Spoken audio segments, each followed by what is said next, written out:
Hi, this is Wes Fryer. Today is Saturday, October the 28th, 2023. I'm at the wonderful Caldwell Church in Charlotte, North Carolina at our family retreat, and this is a session called Using Technology to Build Community and Tell Our Stories. And some of our members couldn't be here and asked me to audio record, so we're going to talk about audio recording and audio record. So just going to set that down. Maybe I know. Welcome. Excited you all are here. Today our goals are to listen, watch, and discuss some different stories, to talk about how we can record stories. I borrowed my wife's phone so I can use mine to share, but there are a variety of free apps that you can use to do this. And as our title suggests, I really believe that stories have so much power to do many things, to make connections between us, to build community, to help us perhaps have empathy for others, to listen, to not only hear but to see, so many different things. And so mostly this is what I would call an awareness level of, hey, this is possible. We will record something live. I'm recording this, but I'll model for you, and if someone wants to participate with me, they can. The question I think we'll do again that Nan actually recorded with me was just, why Caldwell? Okay?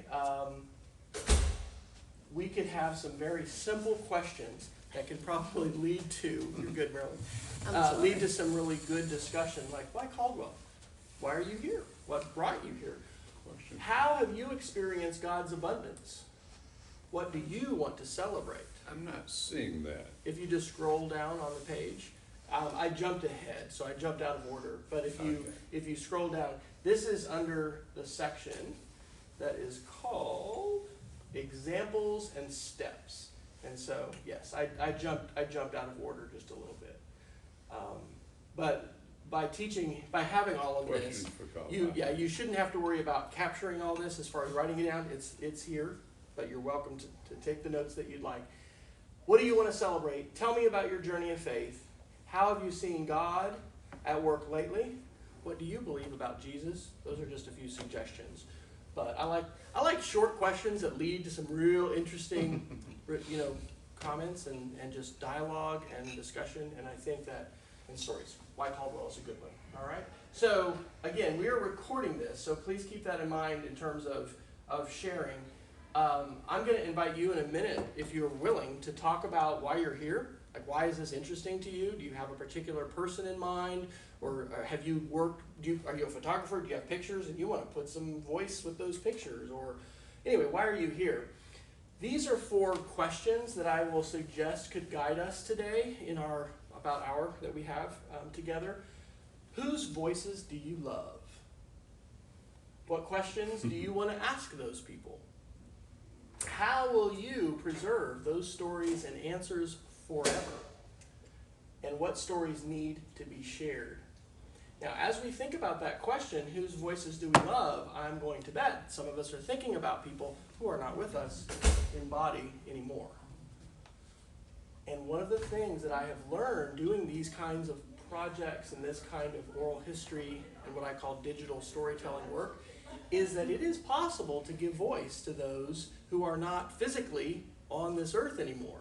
But if you have a letter that a grandparent or a great-grandparent wrote, you could read that letter, or a grandchild could read that letter and give voice to their voice, which is in the words, right? I was talking to Nan. She's a poet, and she has poetry. The best thing would probably be for Nan to read her poetry in the way that she wanted to express it and in her voice. But there's a lot of power in other voices reading those words, and so there's a lot that we're going to talk about here. And what I hope to do is just share some examples with you. Yes, of course. Oh, gosh, yeah. Absolutely. Share some examples with you and equip you with some suggestions for some free applications, because if you have a phone, you have everything you need to do this.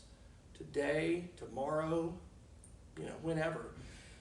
Technically, you can do this. And we have resources. We have each other. I'm here. I love this. I would love to help you if you've got questions with this.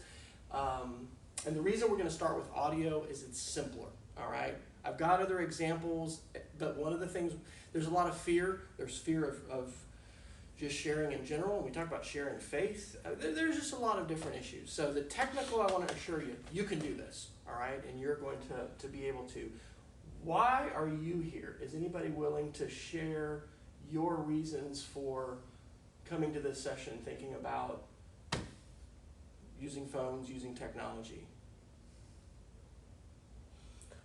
I will, because I realize the more that I come to know, the more I realize I don't know. Mm-hmm. And I want to be in the know. There and you I go. know that this is ongoing. You're a lifetime learner, it sounds like. Exactly. Okay, very good. Anybody else? I'm just so technology inept. I thought maybe I could learn something. You want to be empowered with some new skills. Okay. I would like to be smarter than a fence post. You are, Mike. One of the things we have to be wary of are the records that we play. And I've worked with a lot of people. It's interesting because there's a lot of fear about technology. And the thing is, the velocity of change today is such that, come on in, excuse me, the velocity of change is such that I don't care how old or young you are, or if you have initials behind your name, or where you, whatever your situation, there is so much going on, and it's going on so fast, none of us can keep up. This is my handout, so if you want to scan that with your phone, or if you're at home without on your computer, you can just type, I'm a admitted geek, and so you can, I have my own link shortener, so you can type that little address in, and it'll bounce you to this website. Let me share, well, let's just jump into a story. So those are our guiding questions. I'm going to share this one actually first. This is a fancy one. We're going to talk about audio stories, but I'm going to play this one because that is the moment our daughter Rachel was born in Lubbock, Texas. And I think that Shelly's mother, who was in the room with us, took that picture. And one of the things that I teach my middle schoolers, I'm a middle school teacher, how to do is how to record family stories. And they've just done that. They've picked a family member and they've recorded on their iPad a story. But then what we'll do before the end of the semester is we'll put some pictures with it. So this is a little fancier than the one we're going to talk about starting with, but I think it'll give you a little flavor for this. If we watch this silly ad, sorry. What did you just punch? I just touched the link that said memories shared as a narrated slideshow. And I'm going to skip this ad.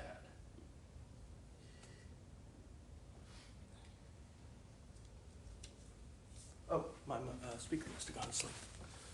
Technical. We pause for a technical moment. Ta-da!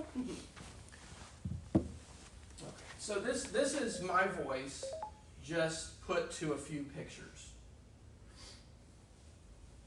In September of 2003, my wife and I went to the birthing center of Methodist Hospital in Lubbock, Texas.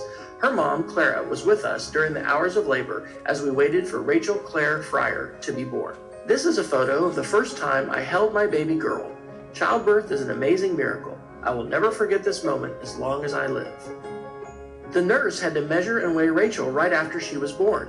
I am sure the world felt very cold and scary for her then. You can see her umbilical cord in this photo, which I cut right after she was born. This is a photo of the first time Sarah met her new baby sister. It has been wonderful to see both these young girls grow up together and become loving sisters together. This is Rachel's older brother, Alexander, holding her for the first time. It is a big responsibility to have a little brother or sister to take care of. This is a photo of Rachel and I last week before school, on her birthday when she turned 16. How thankful I am to be able to be her dad and to help her continue to grow into a kind, caring, and responsible young woman.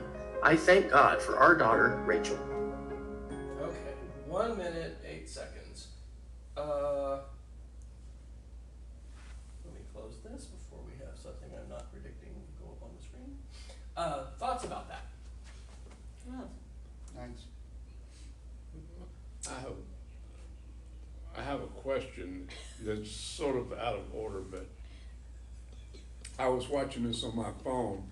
It went through that and went on to the next YouTube thing. Yes. How do I get back if you just close YouTube and then, well, you could scan, if you need to go all the way back, you can scan that again. No, but just to get back to if there. you- It depends if it popped you into the YouTube app. You'll have to leave the YouTube app and go back to your browser. You lost me. You see I would ads? suggest if you just want to watch right now, that might be better than following along. But this is all here for you. Okay. I'll play it for you. Is that a professionally done documentary? Heck not. What were the ingredients that required? I like to cook, so I like analogies too. So we got ingredients. What were the ingredients? We had still photos, Voiceover. and we had my voice. Do you think I wrote that down before I recorded it? Music. I did actually. I wrote a Yeah, script. maybe.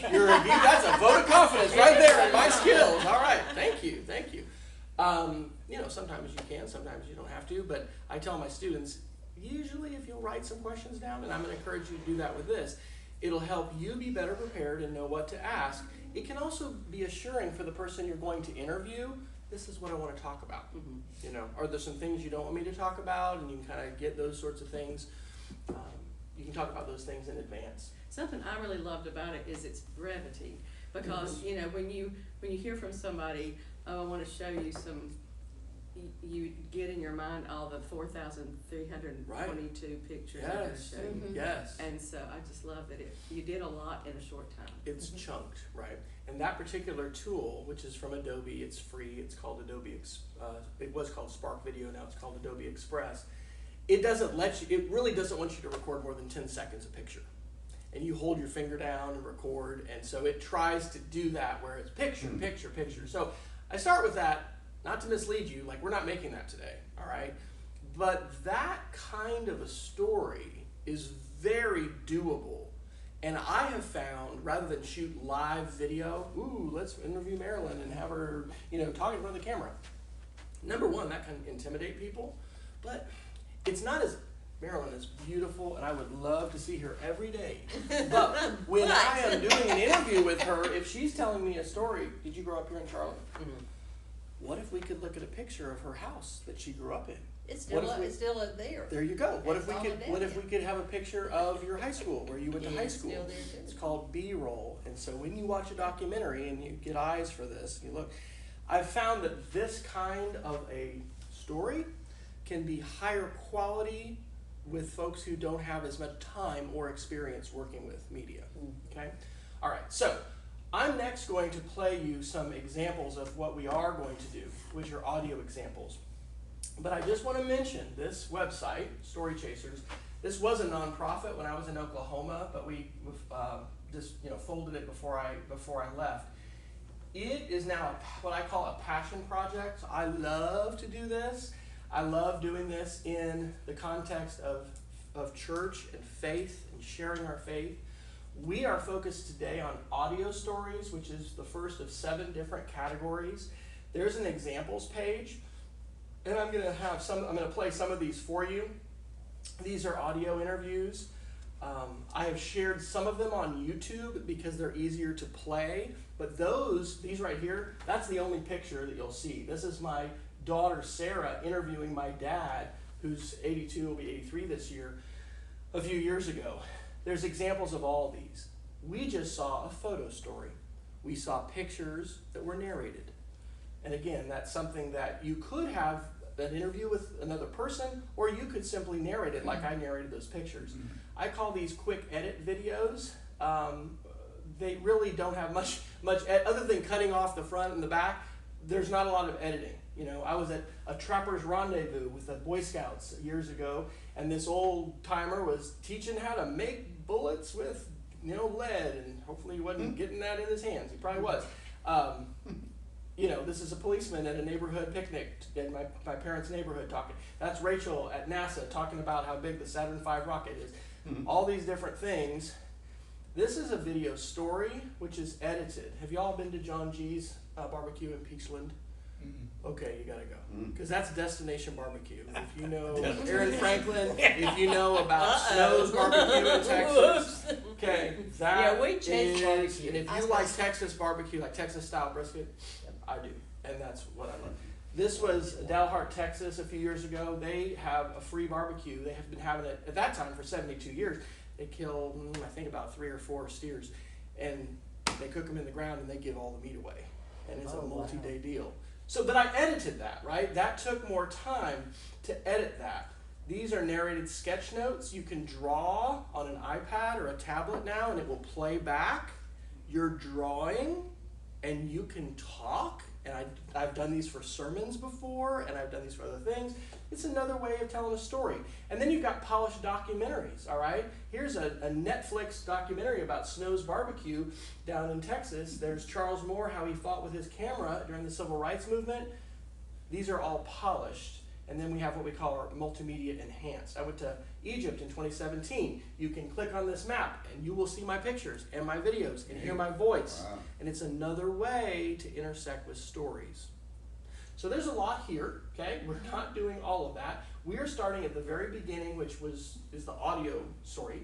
And I'm going to play one more person. I'll play 2 more family examples, and then I'm going to play a Christian example. Okay, because we're talking about how at church, how do we build community and faith, and would we tell our story? Would we tell our testimony? All of those things. And some of that can get, real serious. Here's a quick one again. That one, the first one was 1 minute, 8 seconds. This is 1 minute and 33 seconds. This is our daughter Rachel. When she was 5, we went to Hawaii and we visited the USS Arizona Memorial at Ford Island, and she's looking into the water, talking about what she has heard and what she thinks. The reason I want to share this, in addition to the fact that it's cute, is what she says towards the end. And when you interview people, or you're interviewed yourself, one of the things that I've seen time and time again is that the best things are usually not right at the beginning.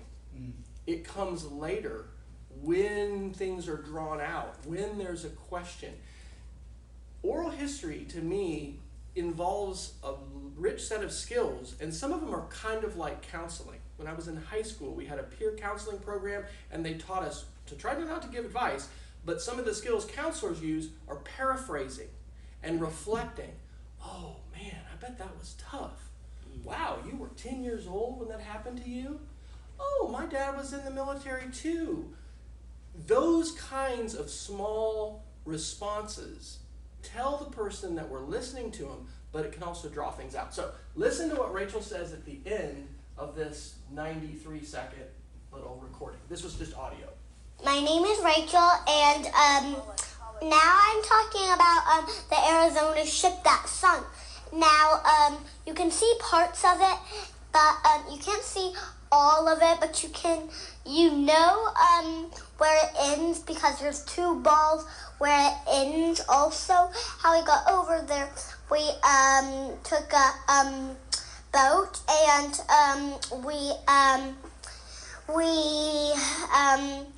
there is a little tunnel where we can walk out and see the sunken ships. So there's actually one, okay? And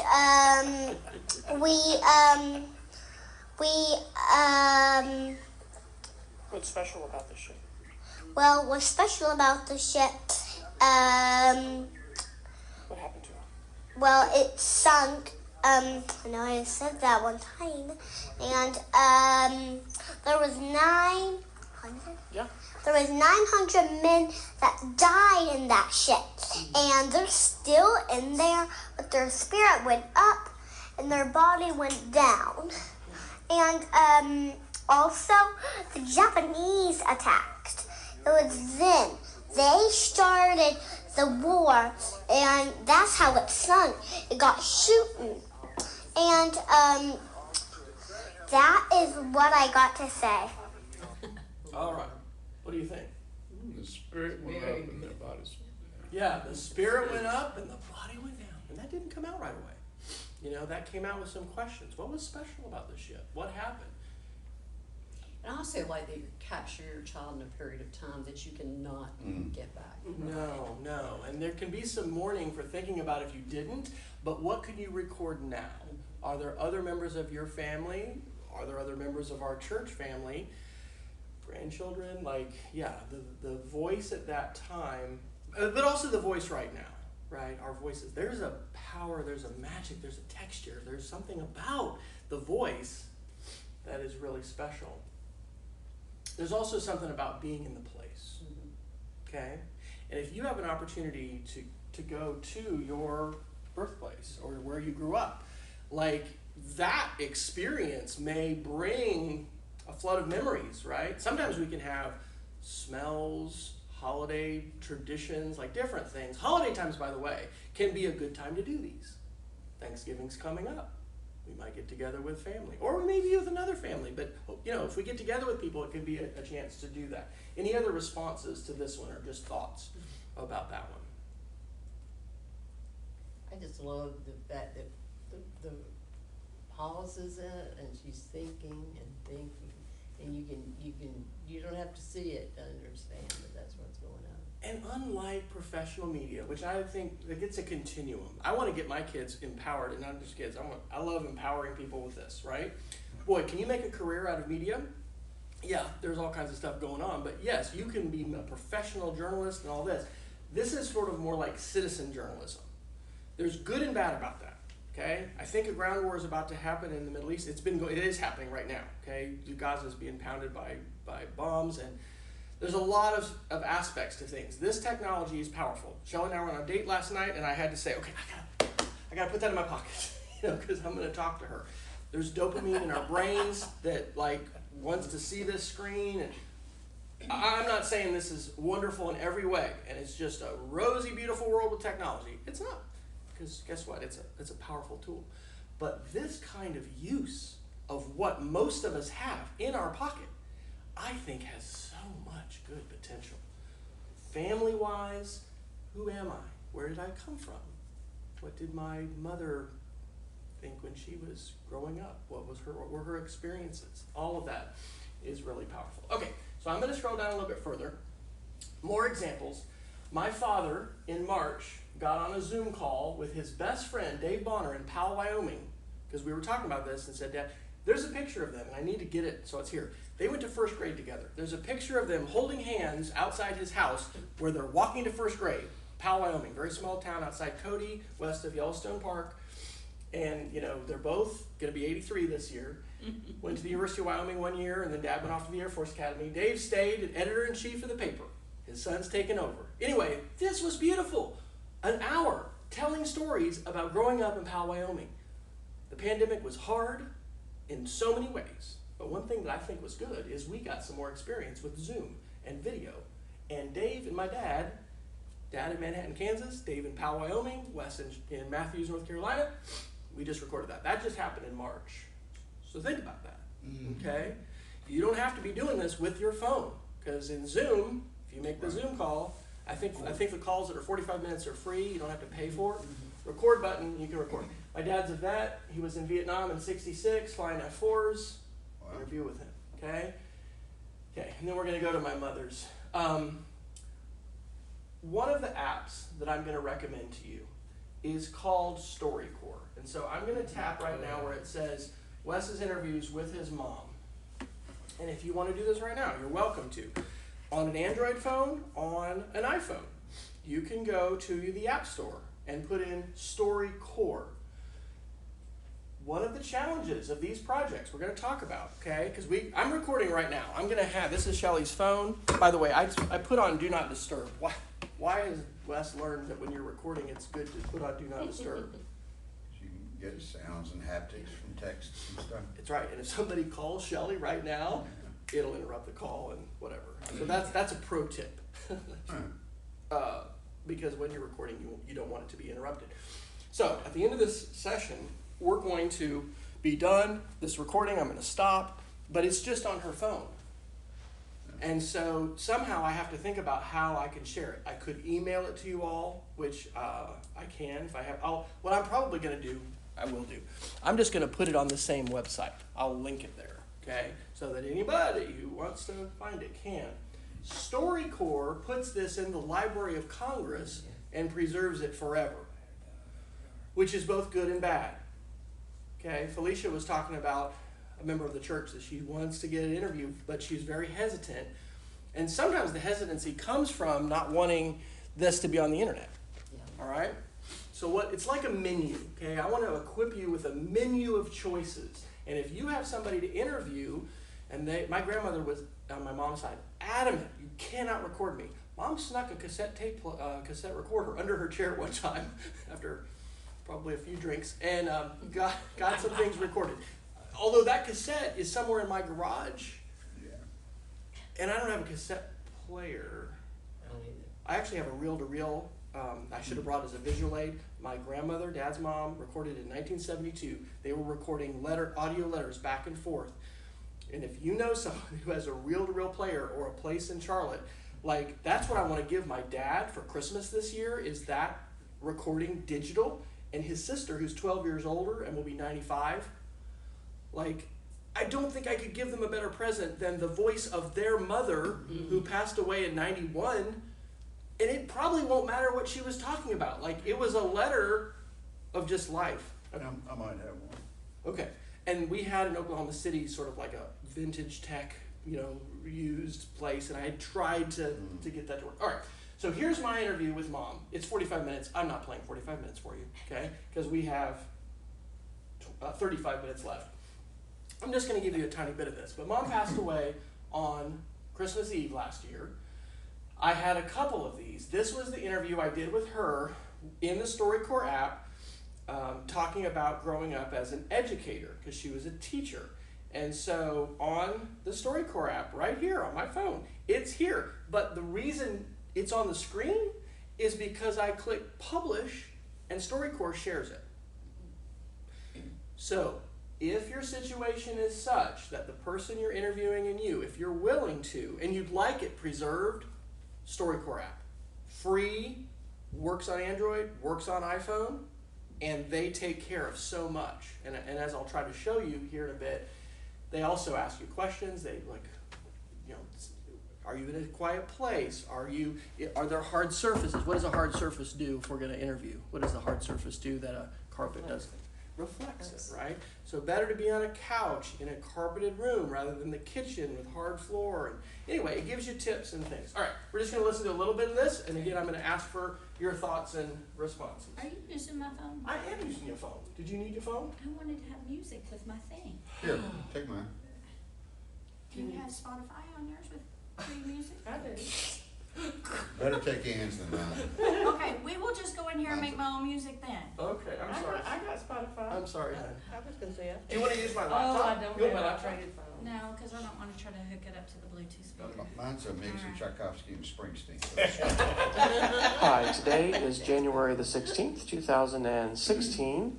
This is Wes Fryer, and I am in Manhattan, Kansas, talking with my mother, Angie Fryer, and going to ask her some questions, and she's going to talk a little bit about how she taught school and became a teacher and some of her experiences teaching. So, how did you become a teacher? What pathway did you follow?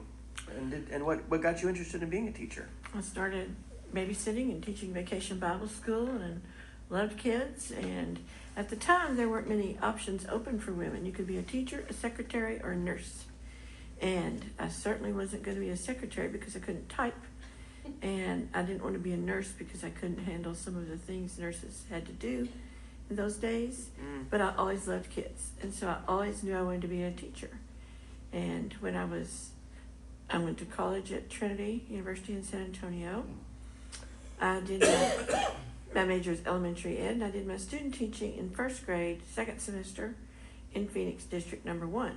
Now, before we go to there, Arizona, did you know at the beginning of college you were going to be a teacher, or did Before you we decide? go to Arizona? Didn't you just say Phoenix? I thought you said Oh, Phoenix. I didn't mean to say that. No, I taught in Phoenix. Let's back up. Oh, okay. Well, I wanted to ask. I taught in Phoenix District later. No, I taught in San Antonio District 1. Okay. My student teaching. Okay. Sorry about that. But what I wondered is, did you start as a freshman in college, knowing you wanted to be a teacher? Yes, I did. I always knew that. Had anybody in your family been teachers No. or steered you in that direction? kind of middle, This is another part. I just knew I wanted honor education because of that. You know, especially by my emphasis in my master's at Arizona State was emotionally disturbed and gifted. Even though I covered all the other stuff. Did you finish that before I was born? As far as the program, get the master's? Almost. Okay. Almost. Okay. And that, I loved my, I won't say that, my professor of most of my classes for the emotion. Talk to your neighbor. Let's do a turn parent share. So instead of sharing with me right now, turn to somebody next to you, okay? Talk about that. What are your thoughts hearing that little bit? You didn't get to meet my mother, I don't think, but that is an example. What comes to your mind? What do you think about that? Respond to that with somebody close to you. I'll give you about a minute or two. Introduce yourself. You don't know each other. No, just talk, yeah. Okay, what did you get out of it? Don't have much Yeah. fun. What did you get out Yeah, of it? and, I think it's, especially men, families, She sounded so young. Her voice sounded so young. but there's also what's the Sunday program they do where somebody just gets on and tells their story. On Sundays, it's an NPR. I love it, and it's smart. This I believe. Yes, I believe. I love it. And I personally kind of enjoy not having to measure because it just kind of lets your imagination go, and you get a real sense of personality and essence of a person. That's a great observation. I have a question for you. So, we talk about publishing these, and if it's not a family member, we recommend getting a release from a person. 100%. With my students, we all that, and we're talking about our Because I see teachers post all the time, kids, The dime store. I mean, they won't even allow us to put our children's last name outside the classroom. Right, yeah. And it makes me a little bit nervous when I see For sure. putting that first name. I have a link to my lesson. We were doing written permission forms. Yeah. So I did digitally. But, yes, absolutely. Yeah. Do the form. Because once it's out there, right? Well, oh, yeah. If you put it in the public domain. We had a former member who left and moved away years ago. And we had posted a picture of her the day her child was left. It was in a blog, it's not even. It is still in the realm being applied. She wrote back, she wrote the other check and said, and that was her prerogative. Of course, I mean, we had a permission at the time. But, I mean, that blog is not even. Googling for her name, probably. I'd probably so. Muslim, we had a pastor, he was born in Saudi Arabia, lots of ministry to the Muslim world. The reason I thought about it. Baptized him, but published his name. Oh, wow. And Well, got returned the persecution. There's so many different ways. Yeah, there's a lot of layers. All right, let me draw you in. Yep. I'm in my main screen. Yes, sir. How do I find this? How do you get back? So go to, you can just scan it. Get your camera out again. Get my camera. Okay? Scott is going to volunteer to be your personal. oh, about that. I'll tell you who's got more of those. Jessica's got the And I hit- skills, my friend. And you hit the camera. Hit your camera. Yep. Well, but you're going to scan that. Point it here. So it's like a menu at the restaurant. Okay. Yep. So there you go. Just point it at that. Okay. And then you're going to tap that middle one right there. The middle one. Yep. Tap it. Yep. There you go. And that takes you back. She was way back. You, huh? Oh, not here. Okay. Couple thoughts. I like this strategy, the turn parent share, because we all have things that we could share, but sometimes we feel it's good to share with the neighbor, and then we can decide if anybody wants to share anything out loud. So anyone want to share anything out loud? Something your neighbor said that you felt was provocative or interesting, or I know everybody said things. See, that's another thing that's good about this. So go. Yep. Well, one of the things Ann, I think, pointed out was that the love hearing the audio and the sound because of the focus. Mm-hmm. It draws you in, right? And Right. And then we started talking about even, close our eyes at different things, or we don't look at the images, and so we hear the sound. And you said that it brings forth the emotion more. And Yeah, you hear the intonation in the voice, you hear the, Mm-hmm. You're attending to the media that's available. yeah. Visual media isn't available. There is a photo of my mother and I. Right, But other than that, and that can be kind of an establishing thing, sort of like in a documentary. If you watch a documentary, if we were interviewing Marilyn again about growing up in Charlotte, we might have a photo and, establish, okay, that's There'd Marilyn. be a lot of things that would still be available. But you mentioned imagination, right? Can you watch, I don't know if you've read Harry Potter books, but can you read a book that has been made into a major motion picture and not then see those images? Someone else has sort of hacked your mind and put the images in there. So we live in a visual culture. There's a lot of benefit to having visuals. I can share and try to say things or communicate things with media, but I do believe the human voice has a texture, and just as reading scripture experientially is different than watching a video version or whatever. I love The Chosen. The Chosen is a wonderful, I think, sort of new interpretation, modern interpretation. And it's affected me. Like when I read Matthew, I'm seeing the character of Matthew. But there's a real value to the audio. Yes. And one of the benefits here, compared to professional journalism, there's no limits. We don't have to take a break for station identification. We don't have to, I'm sorry. Now, StoryCorps will limit you to 45 minutes. But you can also do a second interview. And you can also use a different app. I have a 3-hour interview with one of the World War II veterans from our church who's still alive back in Edmond. But it doesn't have some of those limits. And again, as a family member and someone connected to this person, I don't care that it's not professional. I don't care that there's pauses in it. To me, that's authentic and it's real. And anyway, it's just... I think it moves you away from the soundbite that we have become so accustomed to, and really lets you do a deep dive into someone's personal experience. And I think it expands your attention instead of shortening it. And I think it's excellent for young children to hear presentation in this form as opposed to just snippets and visual that's popping back and forth. It is, because media does affect our minds. If you're a teacher, you work with young kids, whatever the studies say, most teachers that I've worked with are convinced that these are affecting our minds and our attention spans and all of that. It's good to sit down and hear stories. Sometimes grandmother or grandfather might tell a story actually to the grandchild that they didn't tell their own child. You've had that happen. Right.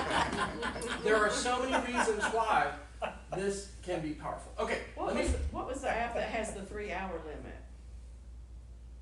Well, the other ones I'm going to show you don't have a limit. I mean, I just happen to do a 3-hour. That's it's the Orrin Lee Peters interview. So when we come down here, I'm going to show you Christian examples.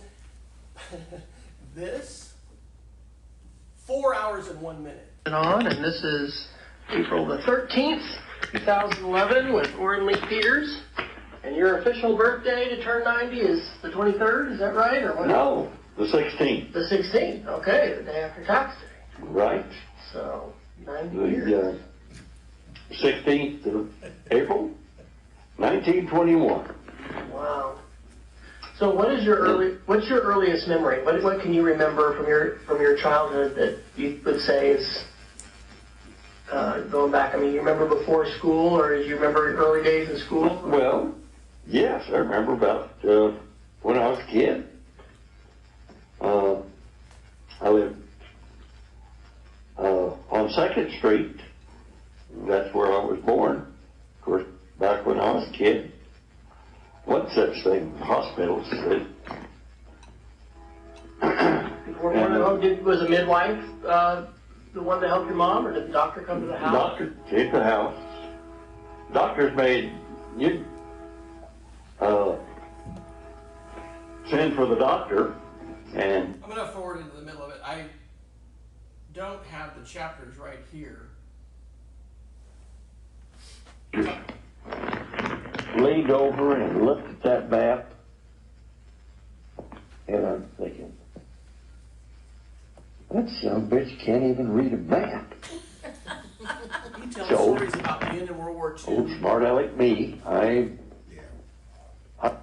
He real come to Jesus time when they were pinned down. He was in the group that was going into Italy. He prayed to the Lord.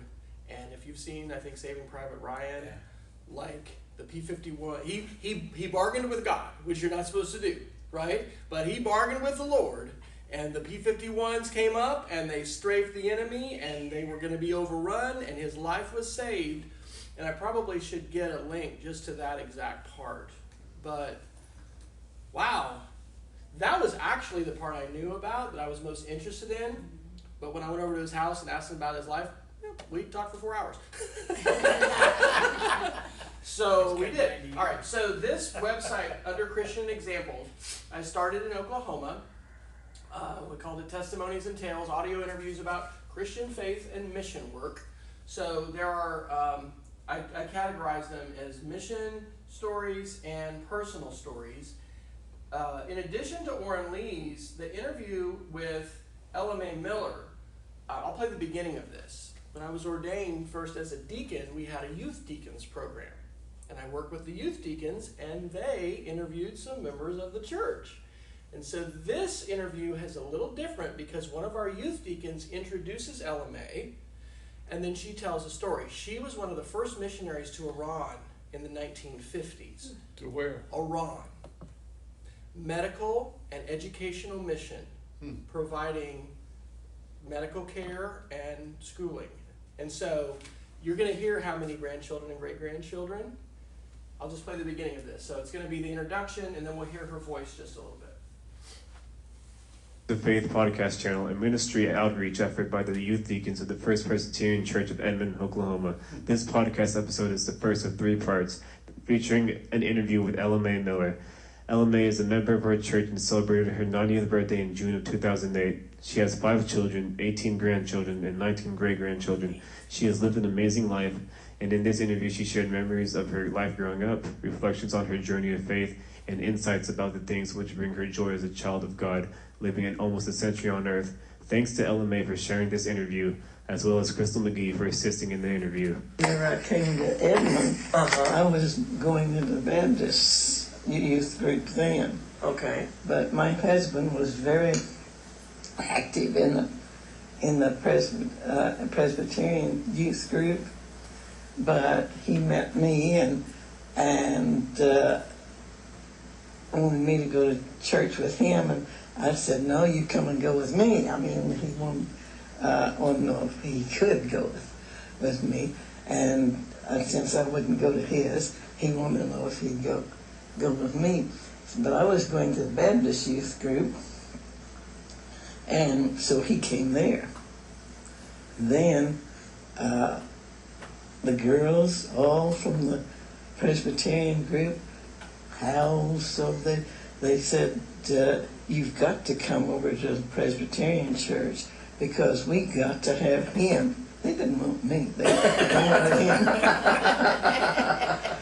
But we did go there, and I got to go in with him, and I got to go in church with him, and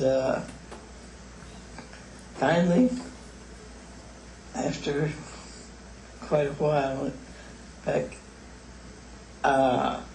I joined the Presbyterian Church here in Edmond because... I'm going to see if I can scrub further into it.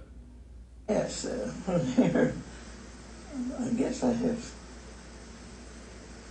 done a lot of things that way, but I haven't done as much work for the church as I should.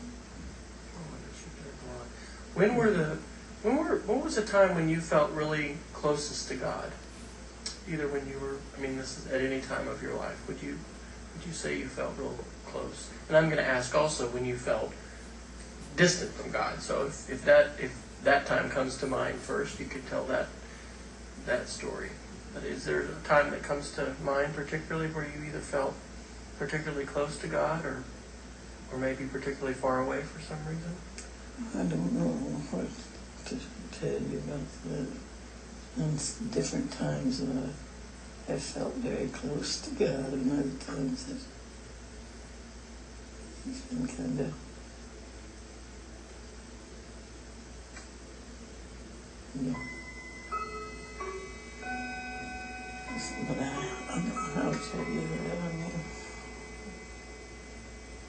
Did having children change things for you when you?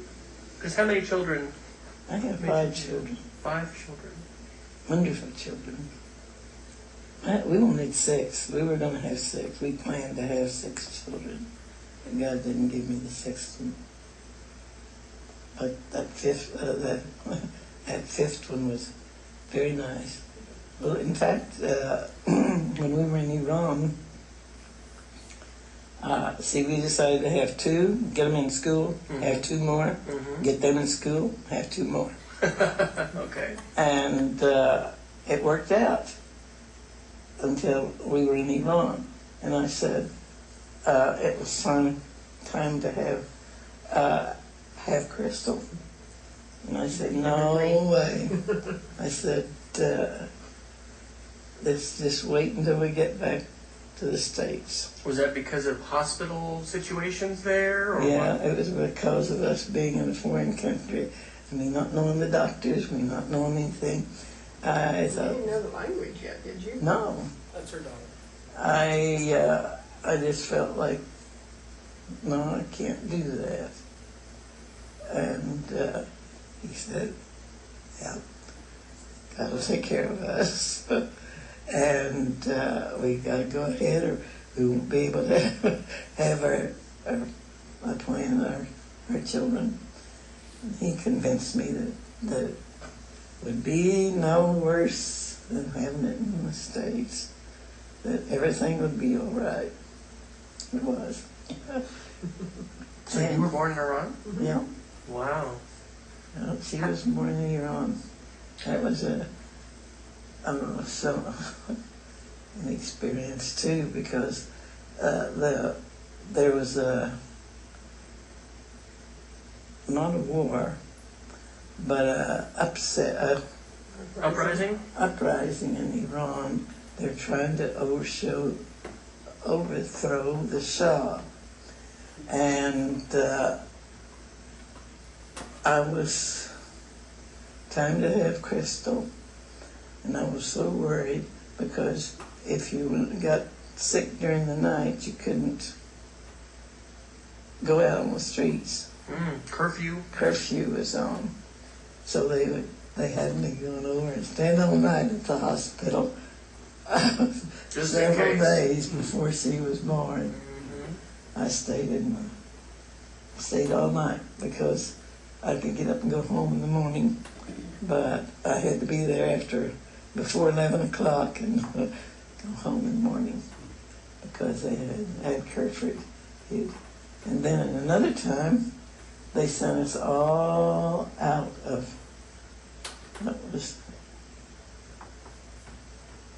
another time they were trying to overthrow the Shah. I think they really did that time. I mean, they really got rid of it. But anyway, we went to Gatsy Sarah. Okay, obviously we listened to that a long time. Precious to be able to capture that. The more you can talk in advance with stories, I don't know. It's hard to talk about faith. And sometimes people think, oh, these young kids, they know their technology, and oh, let's just give them, the challenge and go talk about your faith. There's so much identity-wise kids are figuring out. We're even figuring out. It can be tough, but I think it's important to share faith. It's valuable to ask about journeys of faith. And this is also one where the whole thing is there. I haven't taken those pieces out and just like, here's the part where Warren Lee tells the story of being in Italy in the B-51s. But this is available, right? And so family could do that. I could do that. We captured it. LMA is not with us anymore. She passed away. But it's recorded. It's available to listen to. Okay. We could listen to examples for a long, long time. What I'd like to do in our remaining 12 minutes is show you how you can record these. What can you do on your phone? If you think about a process for how you're going to do this, I think it's valuable to listen to examples, okay? But then I think you want to go to the plan and interview stage. And so this is called the Great Questions List that StoryCorps puts together. Inside the app, you can see these. And so what are we going to talk about? Are we going to talk about raising children? We're going to talk about family heritage. We're going to talk about military. Maybe we're going to talk about religion and faith, okay? So here's some suggested questions that are open-ended. Can you tell me about your religious beliefs and spiritual beliefs? What is your religion? How did you come to your faith? From your family? From a particular experience? Have you experienced any miracles? Do you believe in God? There's these questions that we can ask that are very open-ended. And so preparing both ourselves, but then also, if we can share those in advance with the person we're going to interview, that can help reassure them and then also just help them prepare, right? I mean, if I'm going to ask Scott, hey, I'm going to ask you about the most profound experience you ever had with God. Like, it's probably good to get a chance to think about that in advance. Some of those LMA questions, I'm kind of springing on her, right? So, she may or may not be able to come up with something there in the moment. Having her, it was either her daughter or her daughter-in-law. We had pictures, photo albums. Those help bring out memories. And her, I think it's her daughter, yeah, because it was Crystal. She was born in Iran. She could draw those out. Oh, Mom, tell about this. Tell more about this. So this is a good resource to use. Those, again, are some suggested questions. Our son did his Eagle Scout project at the retirement community where Shelley's parents lived. Taught the kids how to use this app, StoryCorps. And the person in charge of programs advertised to the folks in the retirement home, hey, would you like your story to be recorded and sent to your family? Some Boy Scouts are going to come on Saturday. And so they had about maybe 15 that came. Oh, wow. And the Scouts came. I mean, we could do that. Like, this is an outreach ministry we could do. Anyway, that's a video. And you can still listen on StoryCorps to those interviews. So, a script is a good idea. I make my middle school students write a script. Maybe you're going to go with the script, maybe you're not. But at least if you've planned that out, if you're not sure what to do next, some people are more natural conversationalists and, hey, I'm just going to go do this. But it can really help to have that script. You're going to need to record, and that's sort of where we're going now. What am I going to use to record? And then you have to share the file. So on our little webpage here, I have some links to some different apps. And I have, unfortunately, have too large of a hand to get this thing plugged into the back to plug my little phone in. So this is not going to be on the screen up here. I'm going to hold my phone and feel, But basically, apps have a red button. What do you think the red button does? Record. It records. Now, for an app like StoryCorps,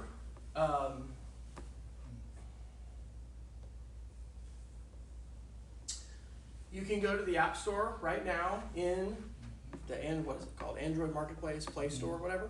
Put in StoryCorps. Okay, same thing for iPhone. You download it free. With this, you have to create an account. Now that brings up the issues of passwords and what's my password and those kinds of things. But the benefit of this app is that it does the sort of heavy lifting for you. Hey, great. Let's watch this. 2 minutes. We can find wisdom and poetry all around us. All we have to do is listen. StoryCorps invites you to help create the largest collection of voices ever gathered in human history and preserve it at the Library of Congress forever. With StoryCorps' app, you can record a meaningful interview with someone close to you. Ask simple questions like, what are you most grateful for? How do you want to be remembered?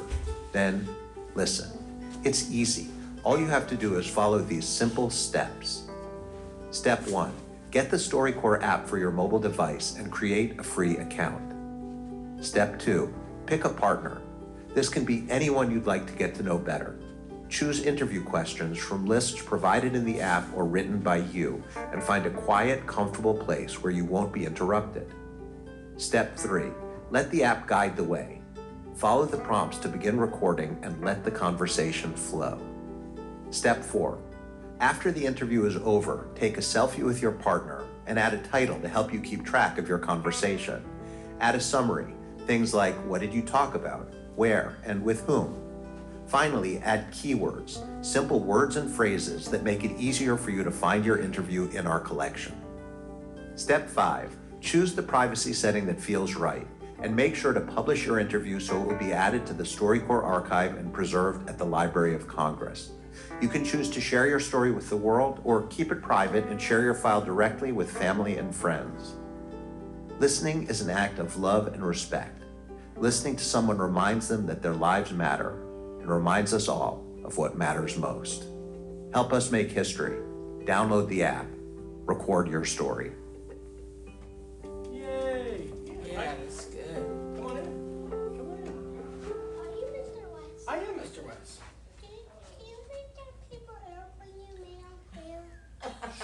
Sure, I can. Let me give these folks a chance to talk. Why don't you talk about that and talk about a person you're thinking about interviewing as a result of these conversations, okay? Do that for 60 seconds while I make a paper airplane.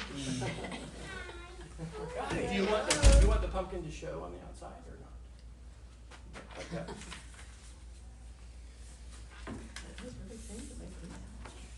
Yeah, you know, I was thinking about doing my adult son.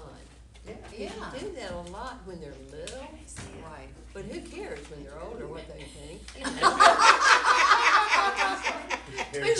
You're right, that is an age that's not captured as much. It's usually really young and really old, but not middle. Because you think about some of the conversations you have with them and that you go, man, I didn't know you thought that.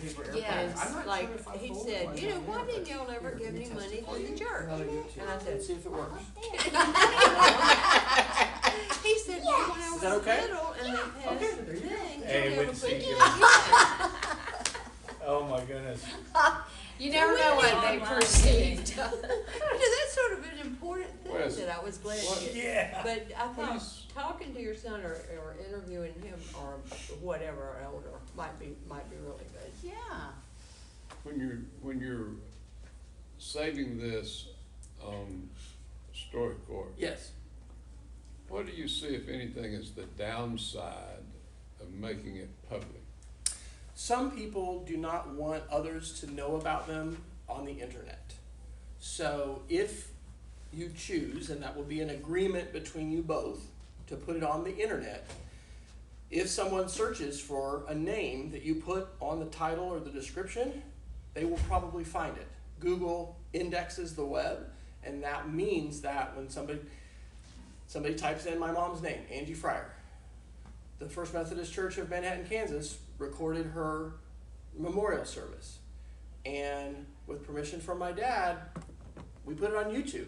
My dad has probably watched it every week at least once.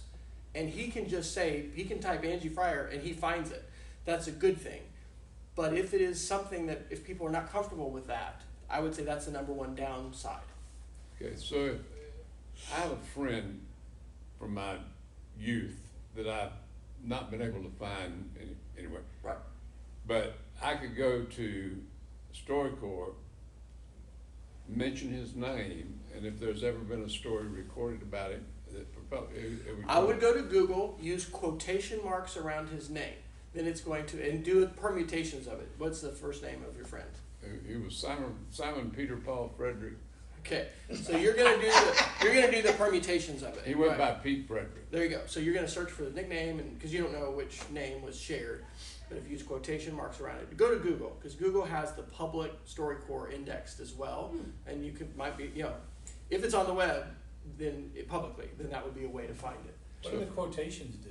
It makes sure indexing it shows like Angie Fryer. Okay. It's not like A all string. the Angies, all the Yeah, yeah. Fryers. And It all has the to. FRY. Exactly. Yeah. And I will say that scammers, especially knowing it's an older person, all of a Right. sudden has a lot of information about Oh, you. yeah. That if they call you and say, That's right. "Oh, I'm such and such, remember me?" Oh and gosh. they can make a quick connection. So with young children and older people, I think you have to be very careful about that kind of And I don't want to. Yeah, God, I'm not going to end on this note because this is a scary note. But with artificial intelligence, there are tools available now that can take as little as 11 seconds of our voice and then recreate our voice. If you've been tracking the writer's strike and the actor and actresses strike in Hollywood, it's a part of what that is because they don't want people to just take their voice and then make movies and not, pay them. So there's a lot of layers to it. Here's what I'd like to kind of end with because we gotta wrap up.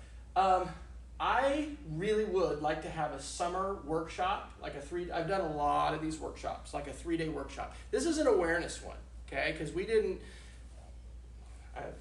I didn't even actually physically practice with you. I said, the red button records. I think if I go into my drafts, okay, here's the one I did with Nan. last session. Hi, today is Saturday, and it is the 28th of October, 2023. This is Wes Fryer. I am here in Charlotte, North Carolina, at Caldwell Presbyterian Church at our family. Okay. And Nan talks in this too. She talks about how she loves this church. She's gay, and she has been loved here, and she has not had similar wonderful experiences at other churches. And I said, Nan, should we share this? No, let's not. But guess what? It could be private, and I can send it to Nan. So this app would be the number one I would recommend to you because it takes care of so many pieces. It's easy for this to be complicated, and so I try not to use the word. You're saying YouTube is the app you recommend? No, StoryCorps. That's right. And so, and I've done these workshops where we're not talking about faith, but intersecting it with faith. Here's the post-workshop challenges for you, okay? Well, first off, what are you giving for Christmas this year? What are you giving for birthday, Mother's Day, Father's Day? You can record your voice. You can record family members' voices. You can give that as an audio recording, as a video, and wow, as we did that with my parents in the past, those, I don't know if there was a better present than that. They like the mugs that have pictures of their grandkids on them too. Those are cool. You can get those at Walgreens or other places. Okay, here's my challenges to you. Number one, conduct an audio interview with someone. Okay, in your immediate family, in our Caldwell family, share the recording at least 2 places. You can email it to someone. You can put it on Google Drive or Dropbox. And if you're willing, share the link. Put it into Caldwell Connections. Caldwell Conversations. The first TEDx talk I did at OU, University of Oklahoma, it's all about this. It's called Becoming Your Family's Digital Witness. It's about 20 minutes long. It'll give you some more resources. I've written a book called Pocket Share Jesus, Be a Digital Witness for Christ. There's a whole chapter on audio recording. It's free. It talks a lot about just what we've gone through. Examples and tools. And I have 2 more chapters to finish, and I'm going to put it on Amazon. It's not on Amazon yet. And then also, check out the other kinds of storytelling examples. We started with audio. Why? This stuff takes some time, right? And there's a lot of different pieces to it. But the power of the voice, the power of stories, immediacy. Who's going to record the story? Who's going to record the story with your parent or your child? Even if your child is old, your child can be older. Doesn't have to be a 10-year-old, 5-year-old. You can do this. Okay? The tools are free. And I think that, to get back to our... Somebody at the door. Oh, he just... Come on in. Hi, come on in. To get back to our theme, and then I'm going to pray us out. What was the title of this? Using technology to build community and tell our stories. There's so many good ways that we build communities as we listen to each other, as we are feeling safe enough to be vulnerable and to tell about situations and faith and to grow. And I think we just need healing in so many ways. And I really think this can be a powerful agent of healing in a lot of ways. So let me pray us out. We'll be done. I'm your resource. If you have questions about this, I love this. I would be happy to help you. Dear God, I thank you for this opportunity to gather in this place. I thank you for this retreat. Oh Lord, I thank you for your abundance, for the blessings that you give us, the blessings of each other, the blessings of this church, the blessings of your Son, Jesus. God, open our eyes to see the ways that you are working and the ways that we can join you in your work, the stories that we could share or the stories that we could invite others to share. Lord, help us to be listening ears, to be loving hearts, and just help us, Lord, to be open to your will and the way that you will use us to love others and to share Jesus. It's in Jesus' name we pray. Amen. Amen. All right. Well, thank you all for coming. Feel free to take more of these. I'm happy to answer questions, and I will put the recording of this on to our site so that if there's someone else who was not able to be here that would like to get this, they can do that. So you were saying you might do it. Thank you, Wes. I would love to. Shall